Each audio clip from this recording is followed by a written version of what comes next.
This is the introduction on how to unbox and assemble your 1ST Junto electric bicycle. Recommend that you undertake this process on a flat surface. Although you may be able to complete this on your own, we suggest it may be good to have a second person to assist in the assembly. If you have any further questions, feel free to reach out to our customer support team. Now that you've received your Junto electric bicycle, we want to make sure it's being delivered in a satisfactory condition. This is a good example. However, if it's got cuts or compacted corners like this one, please take a photo of the entire box before unboxing it. In case there's any damage, we will need this to take a grievance up with the transportation company. To assemble the 1ST, you're going to require the following tools: a 15mm wrench, a 10mm wrench, a pair of long nose pliers. If you don't have those, you may be able to use flat nose pliers, a pair of wire cutters, and a substitute for that would be a pair of scissors, and then two Allen keys, one 5mm, one 4mm. Pull the staples out using a pair of long nose pliers. We suggest that you remove the staples from the box. These staples are very large and sharp. They may damage the bike, or worse still, damage you.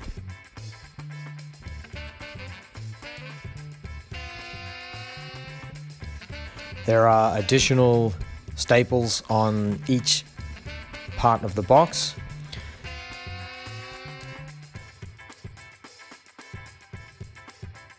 You'll need to note that the box is actually double boxed, and so there are a second set to get through. And finally, a last set in here.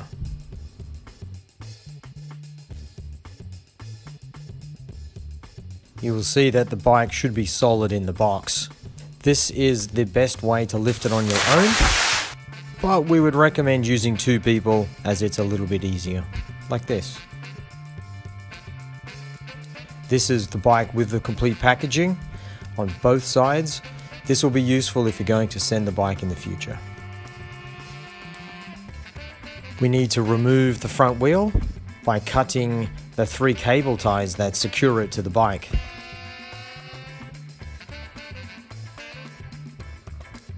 Now on the other side of the bike, we need to release the handlebar. Again, cut the cable tie, place it to one side.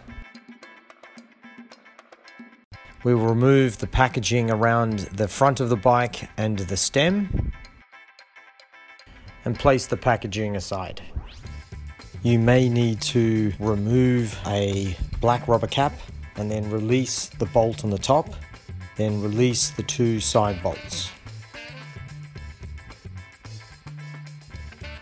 Swivel the stem to the front, and we're going to secure them just roughly in place. This is not the final securing, so not too tight.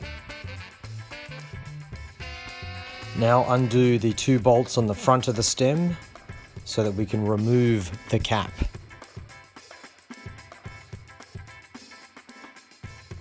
Pick up the handlebar, remove the packaging, and make sure that the handlebar cabling is not twisted up, and install it so the display is on the left-hand side. We place the cap back on top of the stem, and we do the 2 bolts up holding the plate or cap in place.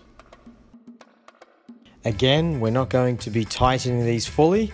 We're only getting it into rough position at present, and we will set up the handlebar settings later. Cut the packaging off the fork.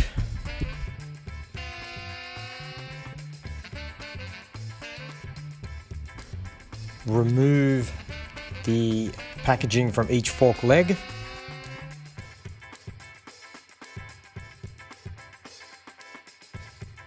Now we need to undo the nut that holds this all together. You'll probably need a wrench as it's a lock nut. Remove the bolt, and then we're going to put the light on. Now some bikes have the light already on, but if yours doesn't, you'll see on the back there is a little notch out. This has to match the notch out on the plug, so there's only one way you can put it on. Insert the plug. Now we need to remove the plastic lug on the mudguard. Have the bolt with the washer through the light first, then place it through the top of the fork, and then we install the mudguard through the loop on the rear. Place the washer on next, followed by the nut. Now remember, this is a lock nut, so you will need a wrench to do it up. Place the wrench on one side, and I tend to do it up most of the way from the front here because it's easier. And then once we get close to having it the correct tightness, we get it in position and then lock the final last turns in. So we remove the Allen key bolt at the bottom of the fork, and this is going to be the mounting point for our mudguard stay. Make sure the washer is on the front side there, put in by hand, and then complete by screwing all the way through with an Allen key, and repeat the process on the other side. We now remove the holding plate, remove the protection in the wheel cap. You'll notice the axle has two cones on it and they face inwards. Remove the outside cap, take the wheel, place it through the side that does not have the brake on it, and then we need to replace the cones so the narrow point is on the inside and the wide end on the outside. Put the cap on, then we lift the bike by the stem, insert the wheel, line up the disc first into the caliper and then onto the fork. I then put the stand down, and this allows the bike to balance whilst you do the wheel up. To tighten the wheel, you rotate it clockwise until you feel it pull, and then lift up, and it should be hard to push into place. Now we're going to adjust the handlebar, so undo the bolt, get it in alignment so that the handle grips are comfortable.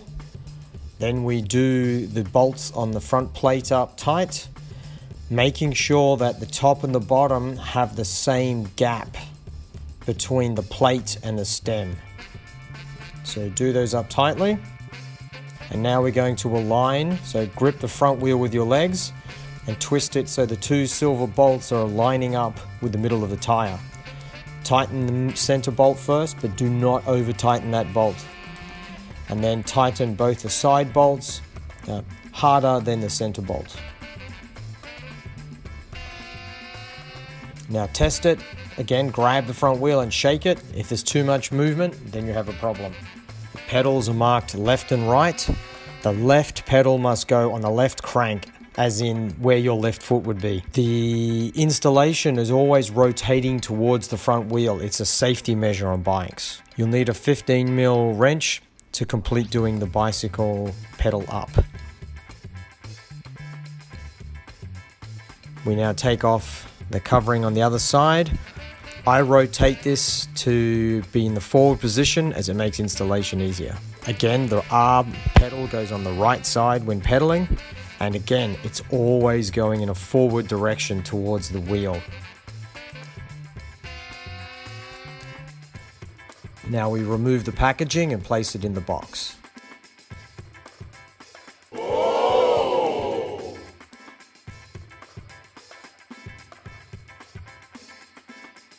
Remove the dust cap from the wheel, place the head of the pump on and clamp in place, pump the tire. We recommend pumping to just over 40 psi as overinflating tends to increase punctures. Remove the cap, replace the dust cap. Repeat on the back wheel.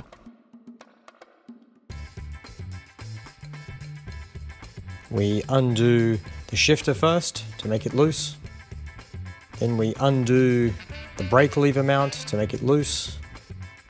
Sit on the bike and move it so that your fingers are straight with your arm and in position. Do up the brake lever first. And then tighten the shifter. Test by hitting the handlebar. It should not move the lever. Testing the brakes, we pull the lever on. You should be able to fit your fingers in between the bar. If you can't, it needs to be adjusted. Use the pliers, grasp it, undo, twist, do back up. The brake should be adjusted.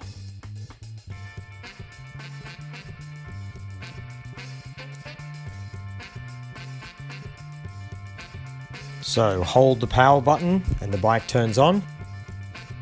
Use the plus button to increase the assistance levels, the minus button to reduce the assist levels. Hold the positive to turn the light on, the indicator comes on. With the light on, you can now adjust it so that it's in the correct position. And that's it, your 1ST is now fully assembled and ready to ride. Feel free to reach out to us if you have any additional questions through our help center, or check out some of our other videos relating to the bike. And once again, welcome to the Junto family.